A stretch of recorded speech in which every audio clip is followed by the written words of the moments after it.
What's going on, everybody? Welcome back to the channel. Real Sports Updates here. Back again with another video. You see the title, you see the thumbnail. The AFC West is, I don't want to say it's on a silver platter. I don't want to say that. I don't even want to put that out there. But the time to strike is now, especially for the Los Angeles Chargers. Time to strike is now. And I'm going to go over some reasons why I believe this is the Chargers' time right now. So let's go over it. Let's get into it a little bit. I'm not just pulling this out of nowhere. There are things that are going down. There are things that are happening now that really favor the Chargers. And I kind of want to get into it. And, for all of us fans, we need to understand that this is our time now. And if the Chargers don't get it done this year, then, I really don't even want to get into it if they don't get it done this year. But let's get into the reasons why this is the time. This is the time for them to strike while the iron is hot. So, right, the number one thing is the offense, right? The Chargers have improved the roster. They've improved on both sides of the ball, especially up front in the trenches where, the most help was needed. So, already went over that several times. We all know that. We all understand that. They look good on paper, but, the game is played on the field and not on paper. So, we get that. We understand that. There is uncertainty with both, I would say, the Raiders and the Broncos. There's a lot of uncertainty there. Both teams are under new leadership this year. The Broncos are completely under new leadership. They have new ownership. They have a new coach. They have everybody in there is new. Quarterback included as well, too, Russell Wilson. So this is a uncertain team, right? They have a lot of talent. There's been a lot of people who have picked them to win the AFC West. I did a video on that not too long ago as well, too. I thought it was premature, but there are a lot of people who believe that the Broncos are the best team in the AFC West, right?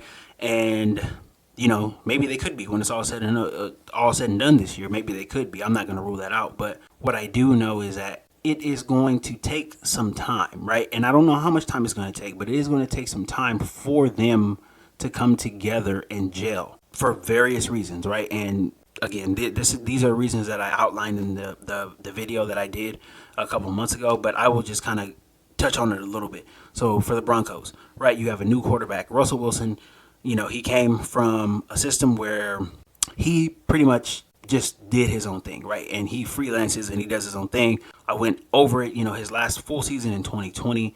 He took 51 sacks, and 16 of those sacks were his fault. So more than a third of the sacks that he took were his fault because he did not get rid of the ball, and he was just pretty much just running around with the ball, trying to extend plays, trying to make plays happen that weren't there. This is what Russell Wilson does. So the Broncos are going to have to cater to that. They're not going to tell him to stop doing that. They're going to just try to have to cater their offense around that. So that's number one. Number two, the new coaching staff there is brand new. They're unproven. Nathaniel Hackett is unproven. He was the offensive coordinator for the Green Bay Packers. Unproven. They have a new offensive coordinator, new defensive coordinator there. Both of them are first-time coaches. First-time coordinators, not coaches. But regardless, they still don't have any NFL experience, coordinating. So everything brand new there. They've got some new players as well, too. So new system. There's just everything new. So they have they're going to have a lot of kinks that they have to, pretty much nail out before they start, operating and playing at a level that everybody expects from them, in my opinion, right? So same thing could be said for the Raiders, right? The Raiders, everything is not as new there, but there is a new coach, Josh McDaniels, right? I did a video on that as well, too. Josh McDaniels is not the easiest guy in the world to get along with. He's very prickly. He's got some Bill Belichick qualities to him, but he doesn't have Bill Belichick's resume. So that could be an issue. Devontae Adams, obviously, the Raiders traded for, and they are paying him very, very handsomely. The Raiders also signed Chandler Jones in free agency as well, too. They're paying him handsomely. They re-signed Max Crosby for a bunch of money, re-signed Derek Carr for a bunch of money. So they have talent. The Raiders have talent, but they have holes on the defensive line. They have holes on the offensive line, and they have holes in the defensive backfield as well, too. So, for them to be able to get going and for them to play football that they expect to play, they're going to pretty much have to outscore everybody and, hope that their defense holds up well enough for them to win games. So there is uncertainty from both of the teams, the Raiders and the Broncos. The Chiefs do not have as much uncertainty there because everybody is still there. Their brain trust is still there. Their quarterback is still there.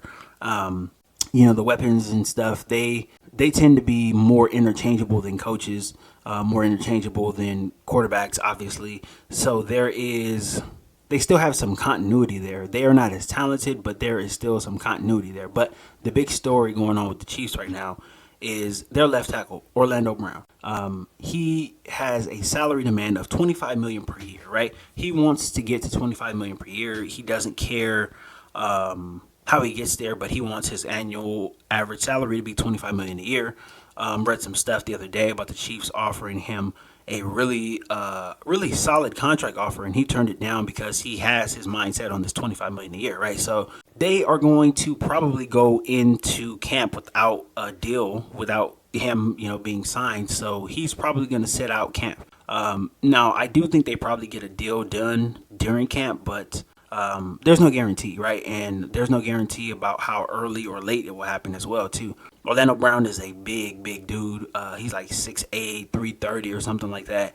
He's a big guy. This is not something that you want if you're the Chiefs. You do not want this big dude not at camp. You do not want this big dude not getting his reps in because, it's typically when guys sit out, when they sit out for contract demands, when they do not report to camp, or if they show up late, or if they're not getting their reps in, you can go back and look at all the guys who have sat out in camp. They typically do not have great seasons. And obviously, for obvious reasons, you are not at camp, you're not getting your reps in, you're not working on your game, right? You are somewhere else, and you can be training, doing whatever it is, but it is not going to be the same as getting in live action and practice, right? Get it in a training camp practice. It's not going to be the same thing as getting live rounds in, maybe even playing a few snaps in preseason games. It's just not the same. You can go and work out all you want to, but it will not be the same.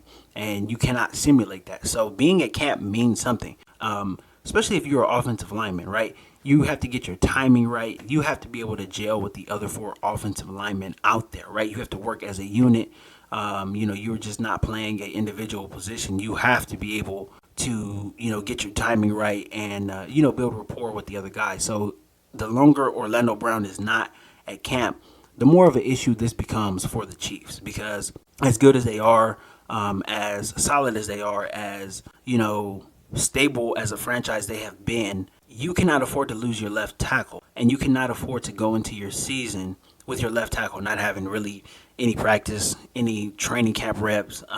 You just can't afford that, because history says that these guys do not play well after a holdout, right? That's just what history says. And this is, at all positions, right? Running backs, DBs, pretty much every other position besides quarterback. If you are holding out, you're probably just not going to play well. So that is something to worry about. I think if you're the Chiefs, like I said, the longer he goes without a contract, I think, you have to start worrying, right? And if you do throw him out there in, game 1, first game of the season, and he hasn't had his work, right? He hasn't had his level of work. He hasn't practiced every day, right? He hasn't been in training camp getting reps. He hasn't been in the weight room, to the liking of the team, right? He hasn't put those, he hasn't fulfilled the requirements that the team has had of him in the weight room and all that stuff. Does he get hurt? He's a big guy, right? He's a very, very big guy. If he has a soft tissue injury or something like that, it can end up lingering for a very long time. 6'8", 330, you're not just going to,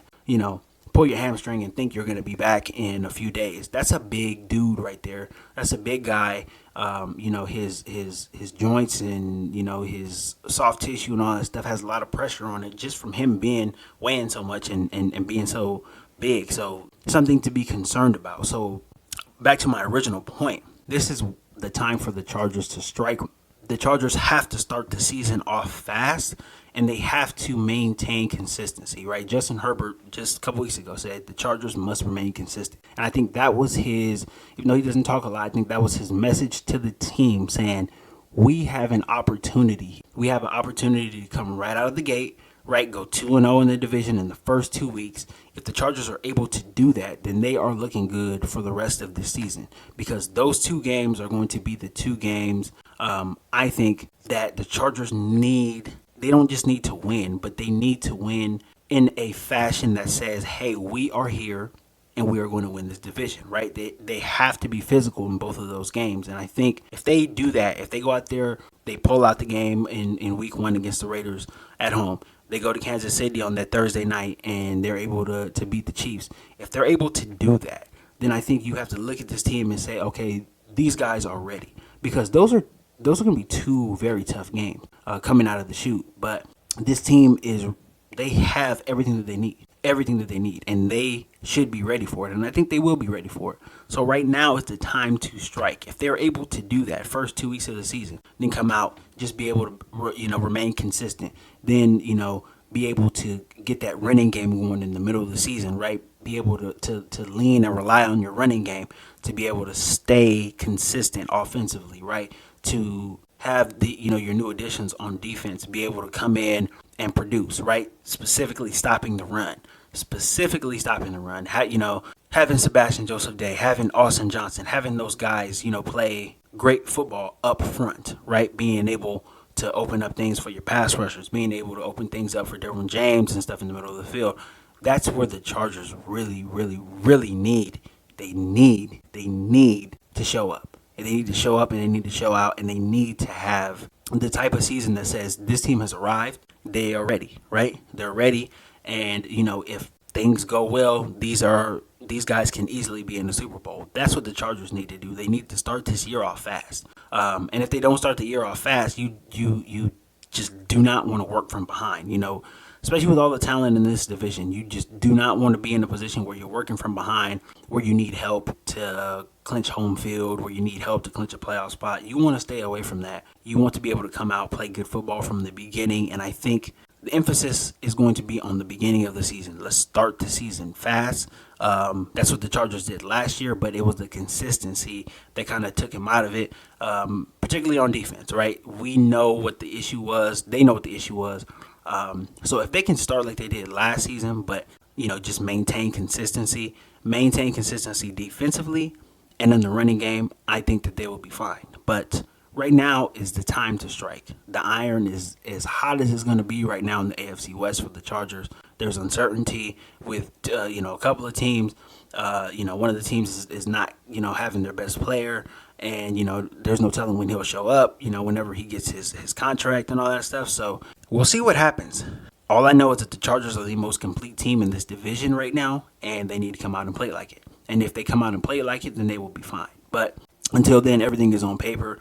But I kind of wanted to just do this video because the Orlando Brown situation is just really something that is like, wow, okay, this is another instance where things are kind of swinging in the favor of the Chargers now. Now, all they have to do is just put it together, go out there and execute, and they'll be fine. But again, this is on paper, and all I can do is psych myself up and, psych everybody else up for this. But, like I said, we will see what happens going forward. Camp is coming up next week. Can't wait. And, we will see what happens. We'll see how, they take the talent transition from paper to the field. And, hopefully they'll come out of the gate really strong and maintain their consistency down the line. But again, still a lot of time between now and then. So all we can do is just talk about it. But that's all I got for this one, guys.